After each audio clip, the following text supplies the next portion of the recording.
Ang walang kapantay na martial god, ikalawang aklat. Kabanata 36, pagpunta sa gitnang bahagi ng supranatural na rehiyon. Sinabi ni Patriarch Zijian kay Linfeng na mas maraming uri ng antas ng dalawang daw ang naiintindihan ng isang cultivator, mas malakas sila. Ang bilang ng daw na maaaring pag-aralan ng isang cultivator ay nakasalalay sa kanilang talento. Ang mga taong nakaunawa sa ilang uri ng antas ng dalawang daw ay itinuturing na napakalakas. Hinangaan ni Linfeng ang disipulo ni Zuan Yuanmo. Si Yu Qing ay palaging hindi kumukurap at walang kibo, at palaging nakikinig sa mga utos ng kanyang guro. Si Yu Qing ay tila walang sariling ambisyon. Tama na, pupunta tayo ngayon sa gitnang bahagi ng supranatural na rehiyon. Sabi ni Zuan Yuanmo. Tumango si Linfeng. Tiningnan ni Prince Nan ang mga miyembro ng Maklan at ang apat na babae sa lupa. Kumuha sila ng isa pang sedan na upuan para sa. Malamig niyang tiningnan si Linfeng bago siya tumalon sa bagong sedan na upuan. Muli siyang binuhat ng apat na babae. Si Zuan Yuanmo at Yu Qing ay umangat sa kalangitan. Isang barko ang lumitaw sa itaas nila, 1,000 metro ang haba. Napapaligiran ito ng isang hindi kapani-paniwalang malakas na spell ng deployment ng pagtatanggol. Isang hindi kapani-paniwalang eminent scholar ang lumikha nito. Pasok kayo sa loob, sinabi ni Zuan Yuanmo sa karamihan. Sinulyapan ni Tian Qiyong si Tian Han at ang iba pang malalakas na cultivator ng Tian clan at tumango bago tumalon sa barko. Sumunod naman si Tian Han at ang iba pa. Si Prince Nan ay nasa kanyang sedan chair, dinala siya ng mga babae sa barko. Tumingin si Linfeng kina Meng Qing at Tang Yuyu, pagkatapos ay hinawakan ang kanilang mga kamay at gumalaw na parang hangin. Sige, tara na, utos ni Zuan Yuanmo. Tumango si Yu Qing at umalis na sila. Ang barko ay dahan-daang umangat sa hangin. Magkita tayo, kapatid. Sigaw ni Linfeng sa sandaling iyon. Napansin niya si Cheng Shan at kumaway sa kanya. Matangkad na ngumiti si Linfeng. May kaibigan siya sa Zhongzuan City. Kahit na wala siyang magandang relasyon sa Cheng clan, si Cheng Shan ay isang mabuting kaibigan. Kinuha ni Linfeng ang isang jade pendant at inihagis kay Cheng Shan. Hinawakan ito ni Cheng Shan. Isa itong communication jade pendant. Kung may problema si Cheng Shan, masisira niya ito at malalaman ni Linfeng ang tungkol dito. Maraming salamat, kapatid. Masayang sabi ni Cheng Shan, ngunit nawala na ang barko sa kalangitan ng Zhongzuan City. Tumiti si Cheng Shan ng pilit at nagpatuloy sa pagkaway. Magkita tayo, Linfeng. Ang barko ay gumuhit sa kalangitan. Madilim at maraming bituin sa langit. Si Linfeng ay nasa barko kasama ang kanyang mga asawa, umiinom. Sa wakas ay papalapit na sila sa gitnang bahagi ng supranatural na rehiyon. Sa panig ni Tian Qiyong, may mga lalaki lamang. Binuhat ng mga babae ang sedan chair ni Prince Nan, ngunit wala silang kinalaman kina Meng Qing at Tang Yuyu, nakamangha-mangha. Brother Mufang, bakit hindi mo pasayawin ang iyong mga asawa para sa amin? Tumiti si Tian Qiyong. Lumingon ang lahat sa kanila. Napatingin si Yu Qing kay Linfeng. Ang gulo na naman. Nang marinig ni Linfeng na pinukaw ni Tian Qiyong ang kanyang mga asawa, mukha siyang malungkot. Kung gusto mong mamatay, maaari mong subukan. Sabi ni Linfeng na walang pakialam na humigop sa kanyang inumin. Hehe, gaano ka-agresibo. Ang pagsasayaw ay isang bagay na masaya, lahat kami ay naiinip sa barkong ito. Hindi mo ba naisip na ito ay mahusay na magkaroon ng ilang mga babae na sumasayaw? Sabi ni Tian Qiyong, nakangiting mapanukso at mapanukso. Gusto niyang makita kung nasaan ang mga limitasyon ni Linfeng. Mufang, mayroon kang dalawang asawa, pahiram sa akin ng isa, okay. Dagdag ni Prinsipe Nan, pagkatapos niyang makita na si Tian Qiyong ay pinupukaw si Linfeng. Dahil gusto mong mamatay, tutulungan kita. Sabi ni Linfeng. Wala nang oras si Prince Nan para magsalita pa, galit na galit si Linfeng. Agad niyang ibinato ang kanyang kamao kay Prinsipe Nan. Nagbago ang ekspresyon ng mukha ni Prince Nan. Mabilis na umatake si Linfeng, ngunit hindi natatakot si Prince Nan kay Linfeng. Inilabas din niya ang kanyang kamao. Ang kanyang mga mata ay puno ng layuning pumatay. Gusto niyang durugan si Linfeng. Napangiti si Linfeng ng mapanukso. Nang magkabanggaan ang kanilang mga kamao, biglang namamanhid ang braso ni Prinsipe Nan. Overlord Punch. Galit na sabi ni Linfeng. Naglabas siya ng bawal na lakas. Walang oras si Prince Nan para mag-react. Umabot ang kamao ni Linfeng sa kanyang dibdib. Si Prinsipe Nan ay umubo ng dugo at napabuga ng hangin. Natamba sa lupa ang apat na babaeng nakahawak sa kanyang sedan chair at muling sumabog ang upuan. Si Prince Nan ay isang half-holy emperor, kaya ang pag-atake ay walang magagawa laban sa kanya. Madali siyang napadpad sa barko, ngunit may isa pang suntok ang umabot sa kanya at nasugatan siya. Gusto mong mamatay. Ang lakas ng loob mong salakayin ng aming prinsipe. Galit na galit ang mga miyembro ng Maklan nang makita nilang nasugatan si Prinsipe Nan. Naikuyom ng tatlong Holy King ang kanilang mga kamao at tumingin kay Linfeng. Gusto mong mamatay ng ganoon kahirap? Mapanuksong sabi ni Linfeng. Sinampal niya ang isa sa kanila. Kung gusto niya, maaari niyang patayin silang lahat kaagad. Dahil lumilipad sila sa itaas ng atmosfera, may mga malalaking bagay na lumilipad sa paligid nila. Ang mga mabibigat na bagay ay katumbas ng isang ordinaryong walang katulad na pag-atake ng Holy King. Kung ang Half-Holy Emperors ay tinamaan ng mga pag-ataking iyon, maaari silang masugatan, at ang mga Holy Kings ay mamamatay kaagad. Tumingin si Lin Feng kay Prinsipe Nan ng agresibo. Kung ipahiya mo muli ang aking mga asawa, papatayin kita, kahit na kailangan kong gamitin ang aking buong lakas. Naramdaman ng everybody ang pagtaas ng temperatura sa barko. Naglabas si Lin Feng ng ilang demonyong chi. Walang nang ahas na magsalita. Malamig na tinitigan ni Prince Nan si Lin Feng. Hindi niya makakalimutan si Lin Feng. Sa gitnang bahagi ng supranatural na rehiyon, maghahanap siya ng mga taong haharap sa kanya. Hindi na rin nagsalita si Tian Qiyong. Alam na niya ngayon ang limitasyon ni Lin Feng sa kanyang mga asawa. Hindi niya itinuloy ang pag-provoke kay Lin Feng. Naisip din niya na si Prinsipe Nan ay handal para pukawin si Lin Feng ng ganoon. Malamig silang pinanood ni Zuan Yuanmo, ngunit hindi nakialam. Alam niya ang ugali ng mga taong iyon. Kahit na mukhang kalmado si Tian Qiyong, hindi siya kalmado sa loob. Kapag ginagalit siya ng mga tao o pinahiya siya, nakaramdam siya ng galit. Nagmamalaki Prince Nan. Wala siyang pakialam kung ang mga tao ay mas malakas kaysa sa kanya o hindi, maliban na lamang kung ang background ng isang tao ay sapat na makapangyarihan upang mapasailalim siya. Si Lin Feng ay determinado at agresibo. Kung sino man ang humihiya sa kanyang mga asawa, wala siyang pakialam, ginawa niya ang lahat upang patayin sila. Pambihira rin ang talino niya. Ano ang mangyayari sa gitnang bahagi ng supranatural na rehiyon? Ang God Sect ay malapit nang tumanggap ng ilang hindi kapani-paniwalang mga cultivator. Kinamot ni Zuan Yuanmo ang kanyang balbas. Tumiti siya ng malalim at makahulugan. Hindi makita ng mga tao kung ano ang iniisip niya. Boom boom boom. Kotsa, kotsa, kotsa. Tumigil sa pagngiti si Zuan Yuanmo. Ang barko ay nagsimulang umuuga ng marahas. May mga sumigaw sa takot. Si Yu Qing ay mukhang mapagbantay habang siya ay bumagal. Ano ang nangyayari? Tanong ni Zuan Yuanmo. Tumingin siya sa labas ng protective curtain, at biglang nagbago ang ekspresyon niya. Idiot! Isa itong pag-atake mula sa Holy Shrine ng Supranatural Region, Gogo. Paano ito nakapasok sa defensive deployment spell? Namutla sa galit ang mukha ni Zuan Mo. Naramdaman din ni Lin Feng ang deployment spell ng Chi sa buong barko. Ang walang kapantay na martial god, ikalawang aklat. Kabanata 37, pagsira sa deployment spell. Tian Qiyong, ikaw ang kampiyon ng Great Deployment Spell Competition. Bilisan mo at sirain ang deployment spell na iyon. Utos ni Zuan Yuanmo kay Tian Qiyong. Tiningnan ni Tian Qiyong ang deployment spell. Napakalakas nito. Kung hindi nila ito masira, sisabog ang barko sa loob ng 10 minuto. Ang deployment spell na iyon ay ginawa ng isang hindi kapani-paniwalang eminent scholar. Madaling protektahan ang sarili mula rito, ngunit napakahirap na sirain ito. Tumingin si Tian Qiyong kay Zuan Yuanmo. Tumingin si Zuan Yuanmo sa kanya ng may pag-asa. Nakaramdam ng pressure si Tian Qiyong. Kung sinira niya ang deployment spell na iyon, mapapansin ito ni Zuan Yuanmo, at maaaring maging kapaki-pakinabang ito sa panahon ng God Sect. Sa pag-iisip tungkol doon, kumilos si Tian Qiyong. Isang purple umbrella deployment spell ang lumitaw sa kalangitan at pinalibutan ang barko. Nakarinig ng kulog ang karamihan, at lumitaw din ang ilang gintong kidlat. Sa isang kisap mata, nagbago ang espasyo sa paligid ng barko. Bukod sa deployment spell ng Holy Shrine, nagkaroon din ng nakakatakot na kulog at kidlat.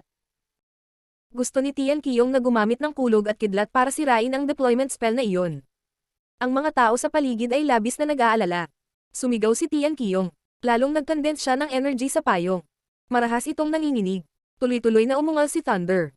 Nang tamaan ng kidlat ang deployment spell, ang barko ay yumanig ng mas malakas. Naging madilim ang espasyo.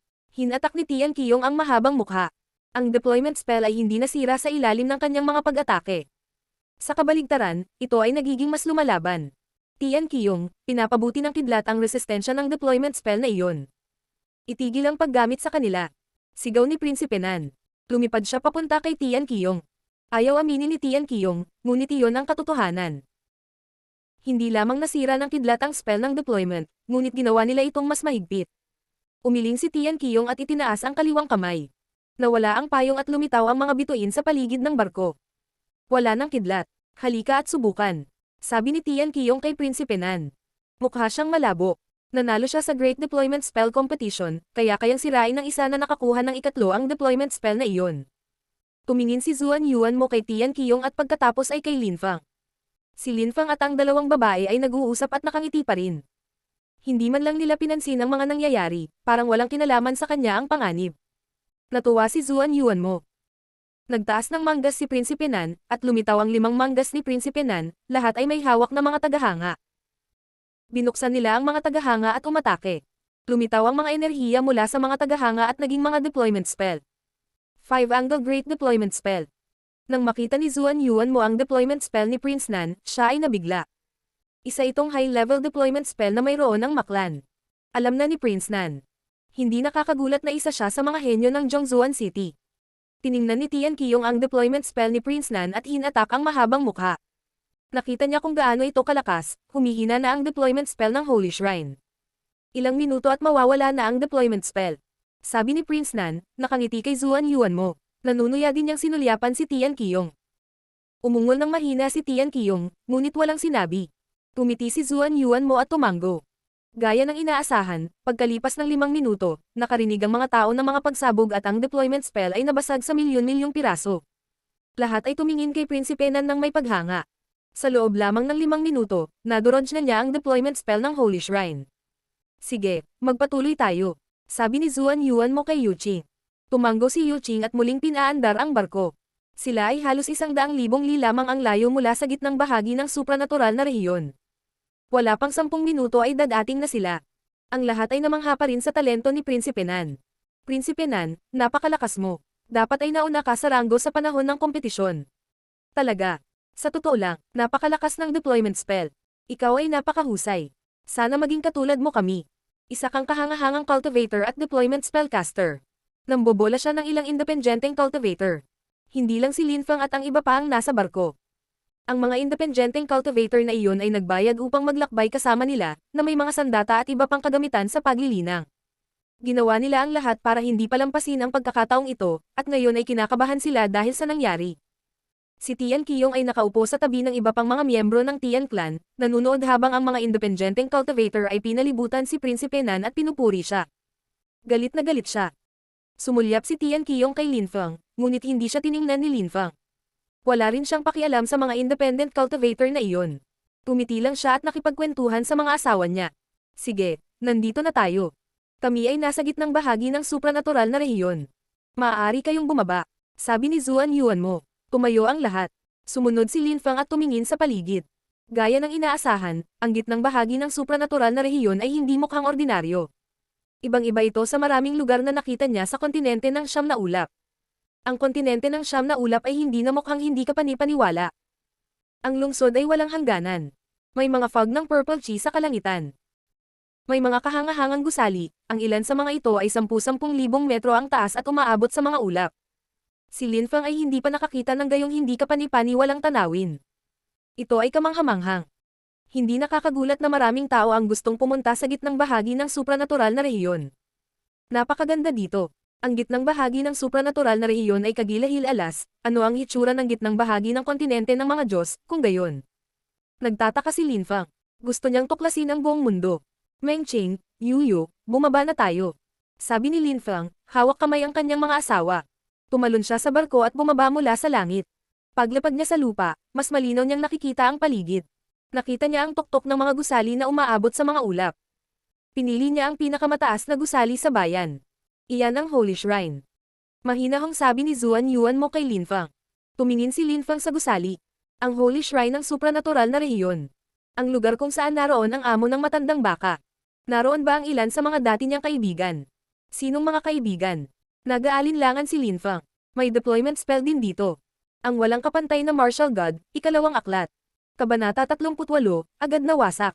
Habang nag-iisip si Linfeng, nagsalita ang isang independent cultivator, na parang naiinis. Itinaas ni Linfeng ang kanyang ulo, nakaramdam ng kakaiba. Ang chi ay katulad ng nakita nila sa kalangitan habang sila ay naglalakbay, isang nakakasakit na deployment spell. Napatingin ang lahat kay Prince Nan. Si Prince Nan ay mukhang mayabang, at walang sinabi. Tumingin si Tian Qiyong sa paligid at ngumiti. Lumapit siya sa tabi ni Linfeng at pabirong sinabi. Mo Feng, natapos ka rin sa nangungunang 3, ngunit ikaw lang ang walang nagawa. Ipakita sa amin kung gumawa ka ng anumang bagay laban sa spell ng deployment na iyon, kung hindi, maaaring maniwala ang mga tao na mayroon kang hindi karapat-dapat na reputasyon. Tama mo Feng, pumangatlo ako at nagawa kong sirain ang deployment spell sa kalangitan. Pumangalawa ka, hindi mo ba masira ang isang ito? Sabi ni Prinsipe Nan, sinusubukang guluhin muli si Lin Feng. Walang partikular na inisip si Lin Feng nang marinig niya iyon, ngunit galit na galit si Tian Qiyong. Pinagtatawanan din ni Prince Nan si Tian Qiyong, na nauna sa ranggo at hindi nagawang sirain ang deployment spell sa kalangitan. Mo Feng, ipakita sa amin kung ano ang kaya mong gawin. Kahit mabaigo ka, hindi mahalaga. Magagawa pa rin ito ni Prince Nan. Tama, Mo Feng, ipakita mo sa amin. Kahit na hindi mo magawang sirain ang deployment spell, matutulungan ka ni Prince Nan. Ang ilang independenteng cultivator ay nakatingin kay Prinsipe Nan ng may paggalang at paghanga. Medyo galit si Lin Feng. Binitawan ni Lin Feng ang kanyang mga babae at bumangon sa hangin. Itinaas niya ang kanyang kaliwang kamay, isang sinag ng liwanag ang lumitaw at bumaril patungo sa deployment spell. Narinig ng lahat ang mga pagsabog habang ang deployment spell ay agad na nawala.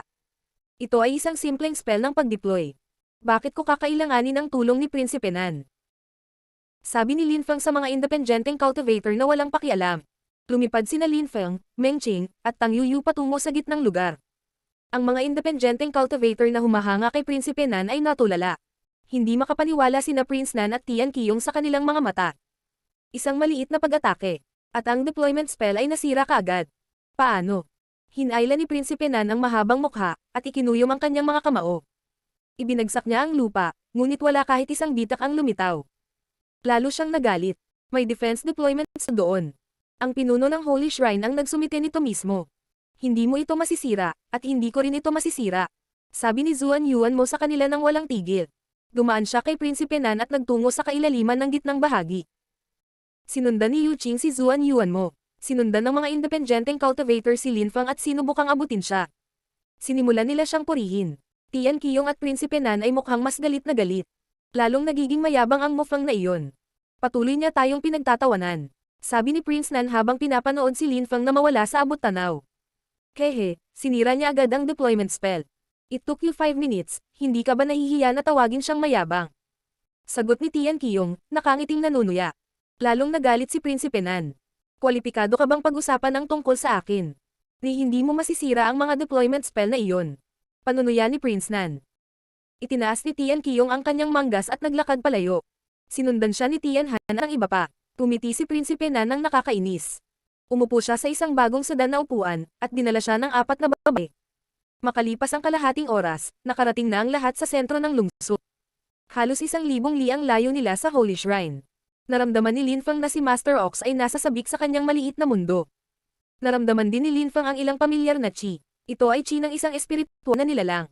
Namana niya ang kaalaman mula sa isang Diyos, madali niyang makilala ang ganoong uri ng chi. Napagtanto din ni Lin Feng na ang deployment spell sa labas ng Holy Shrine ay ginawa ng hindi bababa sa isang spiritual scholar.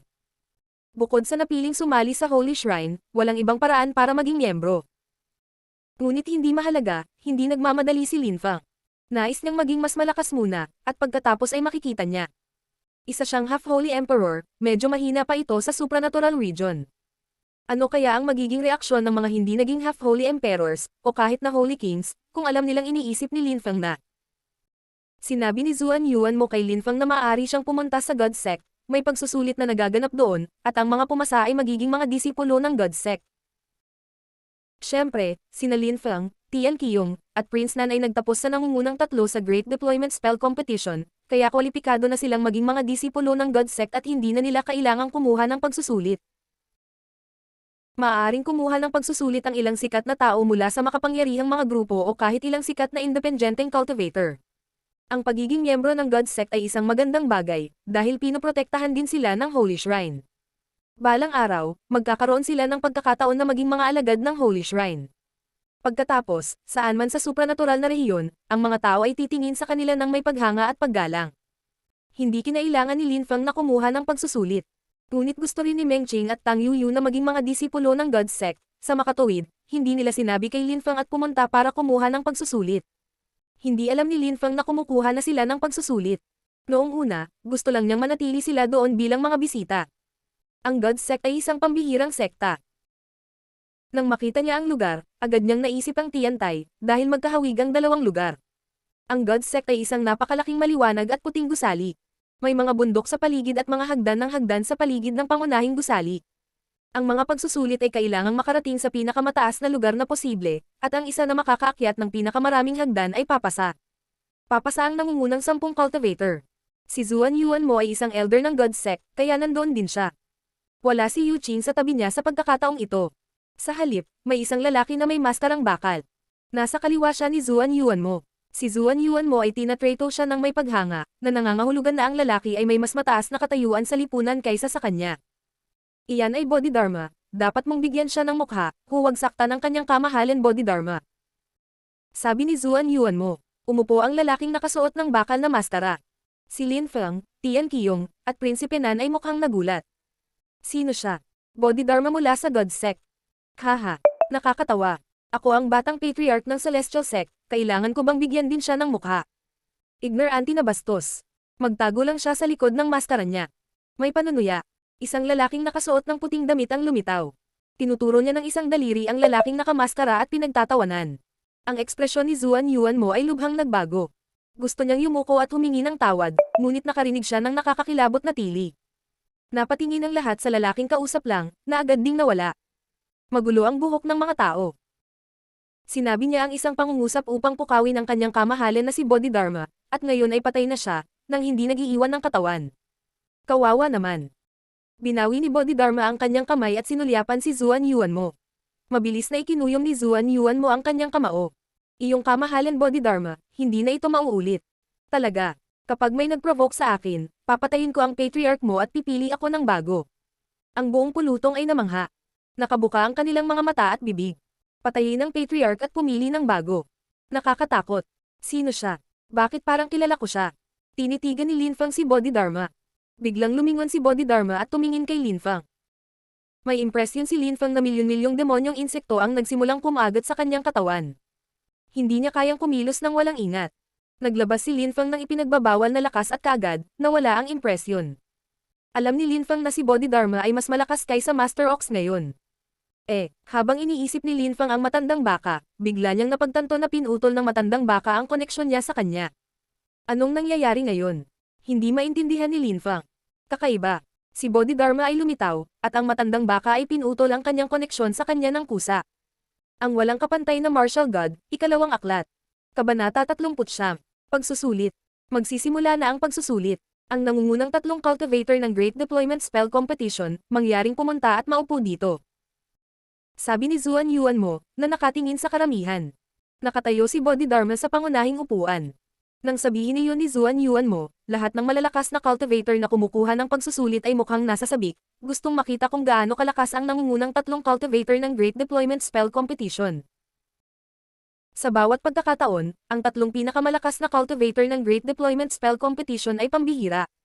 Karaniwang hinahamon sila ng mga bagong tao, ito ba ang mangyayari sa pagkakataong ito? Lahat ng malalakas na cultivator na kumukuha ng pagsusulit ay nasa sabik. Inaasahan nilang makakaupo rin sila doon pagkatapos ng pagsusulit. Tian Qiyong, Mo Fang, Manan, halika rito. Matiyag ang sinabi ni Zuan Yuan Mo kay Lin Feng at sa dalawa pa. Nagmamadaling lumapit sina Prinsipe Nan at Tian Qiyong at umupo sa kanilang mga upuan. Napakasilaw, napakaprestihiyoso. Napakasaya nila. Ang iba ay kailangan na kumuha ng pagsusulit, ngunit maaari silang manood lamang. Nakatingin sa kanila ang lahat. Sila ay mga half-holy emperors na, ang mga tao ay namangha. Sila ay napakalakas. Sabi ng isang lalaking naka-purple na damit sa paanan ng isang stage. Sumimangot ang katabi niya at tumingin sa kanya. Paano mo nalaman? Tanong ng taong iyon, isa sa Samini. Ang lalaking naka-purple na damit ay ngumiti sa kanya ng mapanukso. Ikaw ay isang high-level Holy King, paano mo maiintindihan kung gaano kahanga-hanga ang half-holy emperors? Ang 2 tao sa tuktok ng bleachers ay half-holy emperors. Phew. Half-holy emperors. Napakunot ang noo ng bago nang marinig iyon at kinilig. Mas matindi pa niyang tiningnan ang 2 cultivator. Gaano kalakas ang pangatlo? Malungkot na tanong ng bago. Sumimangot ang lalaking nakasuot ng purple na damit at tumingin kay Lin Feng. Dahan-daang naglalakad si Lin Feng patungo sa bleachers. Hindi siya lumipad tulad ng iba. Umupo si Lin Feng sa kaliwa, sa tabi ni Bodhidharma. Hindi siya sinulyapan ni Bodhidharma. Siya ay hindi gumagalaw na parang estatwa. Siya ay isa ring half-holy emperor, at ang kanyang lakas ay mas hindi maarak. Sabi ng lalaking naka-purple, nakangiti na bago. Mukhang bigo ang bago at napaatras ng ilang hakbang. Hindi siya sumuko, gusto pa rin niyang kumuha ng pagsusulit. Tumingon ulit sa stage ang lalaking naka-purple na damit. Ang mga taong ito ay sina Tian Qiyong, Mo Fang, at Prinsipe Nan. Nagtapos sila sa nangungunang tatlong sa panahon ng Great Deployment Spell Competition. Lahat sila ay half-holy emperors. Sabi ni Zuan Yuan Mo, na ipinakilala ang tatlong cultivator. Malamig na kumikinang ang mga mata ng lahat. Hindi sila pinansin ni Lin Fang. Nakatingin lang siya sa 2 taong nakasuot ng plated bamboo hat at cloaks pababa sa stage. Tumingin sila pabalik sa kanya. Sa pagkakataong ito, ang God Sect ay magre-recruit ng mga cultivator ng 3 magkakaibang layer. Mataas na antas na mga Holy King, mga kataas-taasang Holy King, at half-holy emperors. Ang 3 doon ay namamahala sa unang 2 antas. Sabi ni Zuan Yuan Mo, na nakaturo kay Lin Fang at sa 2 iba pa. Mo Fang, Tian Qiyong, Manan, mga disipulo na kayo ng God Sect. Ikaw na ang bahala sa exam nila. Opo, Ginoo. Sabi ni na Tian Qiyong at Manan, tumango pabalik. Hindi nag-react si Lin Fang. Handa na siya. Sa una, mayroon lamang 5 posisyon para sa half-holy emperors, 3 ang napunan. Ngayon, 2 na lang ang natitira. Siyempre, pwede mo ring i-challenge yung 3, kapag natalo mo sila, mapapalitan mo sila. Nagpatuloy si Zuan Yuan Mo. Ang mga mata ng examinees ay kumikinang nakapana-panabik. Ang mga half-holy emperors na iyon ay nagtakda ng mataas na pag-asa sa pagsusulit na iyon. Kung hinamon nila ang isa sa 3 at nanalo, magiging mga disipulo sila ng God Sect. Sige, unang paglipad ng hagdan. Para sa high-level Holy Kings, ang pinakamataas na hakbang ay ang 3,000. Para sa Supreme Holy Kings, ang pinakamataas na hakbang ay ang ika-6,000. Para sa half-holy emperors, ang pinakamataas na hakbang ay ang 10,000. Okay, ang pagsusulit ay maaaring magsimula ng totoo. Pagtapos ni Zuan Yuan Mo, na sumulyap kay Lin Fang at sa 2 pa. Bumangon sa himpapawid sina Tian Qiyong at Manan at nanood. Dahan-daang tumayo si Lin Fang at lumipad sa ika-5,000 hakbang, pagkatapos ay nagsabi. Maaaring magsimula ang high-level Holy Kings. Nagsimulang umakyat sa hagdan ang libu-libong high-level Holy Kings. Si Lin Fang ay may nakapirming ngiti sa gilid ng kanyang bibig. Kung ang mga tao sa bahay ay nakakita ng libu-libong mataas na antas ng mga saints ng sabay-sabay, sila ay matulala. Ang mga high-level saint ay hindi kapani-paniwalang mga cultivator sa kontinente ng Siyam na ulap. Ngunit dito, nakinig sila sa kanya dahil isa siyang half-holy emperor. Siya ay nakakakuha ng mas mataas na posisyon sa mundo. Siya ay nagiging isang tunay na tagapamahala sa paglipas ng panahon. Natuklasan ni Lin Fang ang mga bagong bagay araw-araw sa bagong mundong ito. Kinailangan niyang pasahin ang mga sitwasyon gamit ang isip ng isang tagapamahala. May mga revoker at controller sa itaas niya, ngunit medyo malakas din ang mga ruler. Hindi sinasadyang naglabas si Lin Fang ng ilang ipinagbabawal na lakas. Nanginginig ang buong hagdanan at mas nahirapang umakyat ang mga examinees. Binuksan ni Bodhidharma ang kanyang mga mata at tumingin kay Lin Fang, isang ngiti sa gilid ng bibig ng kanyang bibig. Tumingin din si Zuan Yuan Mo kay Lin Fang. Hindi niya maintindihan, pero wala rin siyang sinabi. Naisip niya na si Lin Fang ay naglabas ng lakas upang gawing mas mahirap ang pagsusulit. Hindi niya namalayan na nang makita ni Lin Fang ang napakaraming malalakas na cultivator, may naintindihan siya. Huminga ng malalim si Lin Fang. Binuksan niya ang kanyang mga mata at tumingin sa libu-libong high-level Holy Kings. 70% ay sumuko na. Natigilan si Lin Fang. Hindi alam ni Lin Fang na nang may naintindihan siya at naglabas ng kaunting chi, 3,000 high-level Holy Kings ang sumuko. Ilang daan na lang ang natira at nanatiling determinado. Biglang napansin ni Lin Fang ang 2 tao. Nakasuot sila ng plated bamboo hat, ngunit nakilala niya ang kanilang chi. Meng Chi, ikaw. Kumunat ang noo ni Lin Fang. Nagpasya ba ang kanyang 2 asawa na kumuha ng pagsusulit? Noong mga araw, pinrotektahan siya ni Meng Chi. Ayaw niyang manatiling high-level Holy King, gusto niyang maging mas malakas. Tang Yu nais mo ring umunlad. Hindi sila sinisi ni Lin Fang. Kung gusto ni Meng Qing at Tang Yu na kumuha ng pagsusulit, bakit hindi? Nagpatuloy si Lin Fang sa paghihintay na matapos ang 10 pinakamahusay na high-level Holy Kings. Inasikaso ni Tian Qiyong at Prinsipe Nan ang pagsusulit ng Supreme Holy King. Lumipas ang 3 oras. Sa panig ni Lin Fang, ang 2 pinakamagaling ay sina Meng Qing at Tang Yu. Sa kanilang antas ng paglilinang, sa kanilang lakas, wala silang mga kaaway sa parehong antas ng paglilinang. Kahit ang Peerless Holy Kings ay hindi talaga kayang makipagkompetensya sa kanila. Sa wakas, sina Meng Qing at Tang Yu ang nagtapos sa una at pangalawa. Umakyat si Meng Qing ng 4,500 hagdan, nalampasan pa niya ang ilang Supreme Holy Kings. Marami sa kanila ang nagalit. Tang Yu, halos ganoon din ang ginawa mo. Nakatawag ng atensyon ng maraming tao ang 2 babae. Masayang tumango si Zuan Yuan Mo. Dumating ang 2 babae sa tabi ni Lin Fang at pinanood ang iba pang mga kalahok. Nanatiling tahimik si Lin Fang. Sa wakas, ang pangatlo, ika-4, at hanggang sa ika-10 cultivator ay nagpakita, ngunit ang 8 taong iyon ay hindi nakalampas sa ika-3,000 na hakbang. Walang pumapansin sa kanila. Sa panig ni Lin Feng, tapos na ang pagsusulit. Sa panig ni Tian Qiyong at Prinsipe Nan, tapos na rin ang mga pagsusulit. Ang walang kapantay na martial god, ikalawang aklat. Kabanata 40, Napaligiran.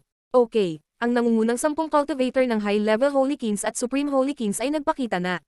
Ang 10 tao na iyon ay papasok sa aking deployment spell para lumaban. Tanging ang mga makakarating hanggang wakas ang magiging mga alagad ng God Sect. Sa loob, ang lakas ng lahat ay lilimitahan sa lakas ng Huangqi layer at hindi ka makakapatay ng mga tao sa loob. Kung hindi, mapaparusahan ka, sabi ni Zuan Yuan mo. Nakikinig ng mabuti ang lahat. Isang laban ng grupo. Magkasama kaya ang high-level Holy Kings at Supreme Holy Kings. Lahat sila ay magkakaroon ng lakas ng Huangqi layer. Ang problema ay mas maraming karanasan ang Supreme Holy Kings kaysa high-level Holy Kings. Ngunit ang mundo ng paglilinang ay hindi patas, tama ba? Mahalaga ang lakas. Mahalaga ang pagiging patas para sa mahihinang tao. Sinulyapan ni Lin Feng si Meng Qing at Yu Yu, na mukhang ganap na kalmado, hindi man lang kinakabahan. May karanasan sila at malakas sila. Magiging madali para sa kanila na magtagumpay. 10,000 Evolution Deployment Spell. Sabi ni Zuan Yuan mo, winawagayway ang kaliwang kamay. May hawak siyang talisman sa kanang kamay. Lumitaw ang ilang salita sa hangin, lumitaw ang isang deployment spell na ilang libong metro ang laki. May mga gubat, lawa, bundok. Lahat ng nakapasa sa unang round, pumasok sa loob. Sabi ni Zuan Yuan mo, itinaas ang kaliwang kamay. Ipinasok ng Supreme Holy Kings ang deployment spell ng buong pagmamalaki. Hindi nila maisip na matatalo ng high-level Holy Kings. Matapos ipasok ng Supreme Holy Kings ang deployment spell, si Meng Qing at Tang Yuyu ay sumunod kasama ang iba pang high-level Holy Kings. Magsimula, mayroon kang 1 oras. Ang mga matatalo sa loob ng inilang oras ay dapat nakusang umalis sa deployment spell. Sabi ni Zuan Yuan mo. Kumaway siya, kumislap ang mga ilaw, at lahat ay may impresyon na may kinuha sa kanila. Emperador na silang lahat. Tumalon sina Meng Qing at Tang Yuyu sa isang bundok. Dahil ito ay isang labanan ng grupo, kailangan din nilang kumuha ng ilang mga straggler. Sa ganoong paraan, mas mababa ang pressure sa kanila. Gumamit sina Meng Qing at Tang Yuyu ng taktikang ginagamit ni Lin Feng sa lahat ng oras noong mga araw. Nakatayo siya sa taas ng bleachers at pinapanood sila. Medyo nag-alala siya, at nanatiling nakatitig sa kanila. Sa parehong antas, walang sino man ang maaaring makapinsala sa kanila, bagaman. Kailangan din niyang bigyang pansin ang iba pang high-level Holy Kings ng Tian Clan na kumuha din ng mga pagsusulit. Ang ilan sa kanila ay nagkaroon ng magandang resulta. Binigyan sila ni Lin Feng ng partikular na atensyon. Ipinatong ni Tian Qiyong ang kanyang mga kamay sa kanyang likod. Nag-aalala siya sa mga miyembro ng kanyang angkan. Bukod dito, napansin din niya ang 2 babae na nakasuot ng plated bamboo na sombrero, at nagsimula siyang isipin na mas kamukha sila ng 2 babae na sumama kay Lin Feng. Sumulyap si Tian Qiyong kay Lin Feng. Napansin din niya na pinagmamasdan sila ni Lin Feng. Tumiti siya ng masama, at lumitaw ang isang anteng-anteng sa kanyang kaliwang kamay. Sumulat siya ng ilang mga salita dito, at nawala ang anteng-anteng. Ang mga miyembro ng Tian Clan sa deployment spell ay nakatanggap ng mensahe mula sa kanya. Napagtanto ni Lin Feng na may mali dahil tila may tinitingnan ng mga miyembro ng Tian Clan. Nanloloko ba sila? Naglabas si Lin Feng ng kaunting lakas na lumipat patungo sa deployment spell space. Gusto niyang tingnan kung ano ang tinitingnan ng mga miyembro ng Tian Clan. Ngunit sa sandaling iyon, may pumipigil sa kanyang lakas sa pag-usad. Naalala ni Lin Feng ang kanyang lakas, at napansin niya na malamig na nakangiti si Tian Qiyong. Mo Feng, pagsusulit ito, hindi ka maaaring mandaya. Malamig at mapanuksong ngumiti si Tian Qiyong.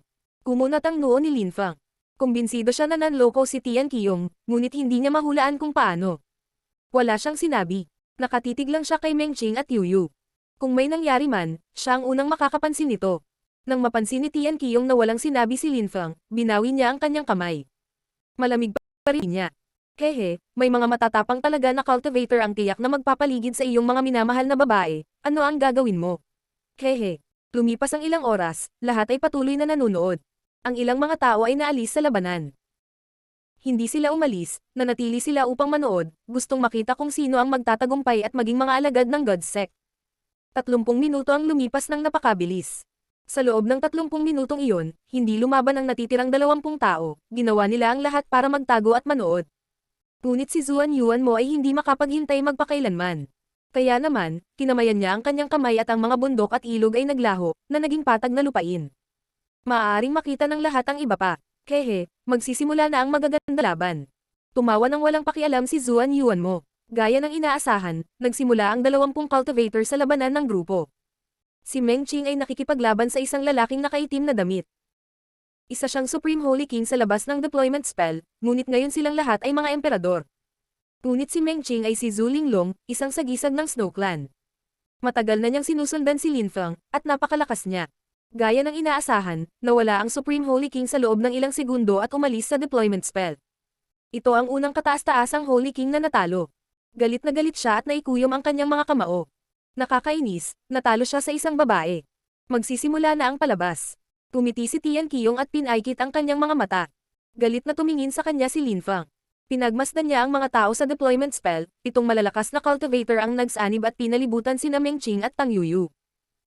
Sa isang kisap mata, ang dalawang babae ay nasa isang mahirap na posisyon. Naunawaan ni Lin Feng kung bakit nanatiling masayang nakangiti si Tian Qiyong. Siya ay nagpaplano laban sa kanila. Si Lin Feng ay mukhang malungkot. Tumingin si Tian Qiyong sa kanya ng nanunuya. Gusto siyang suntukin ni Lin Feng, at patunayan na nanlaloko siya. Nagulat si Zuan Yuan mo nang makita niyang 11 tao ang nakapaligid sa dalawang babae na nakasuot ng plated bamboo hat. Kawili-wili. Ngunit nanatiling kalmado sina Meng Qing at Tang Yuyu. Sinampal ni Meng Qing ang isang high-level Holy King at agad siyang inalis. Gumamit din si Tang Yuyu ng ilang pag-atake na itinuro sa kanya ng kanyang guro. Inalis niya ang isang Supreme Holy King.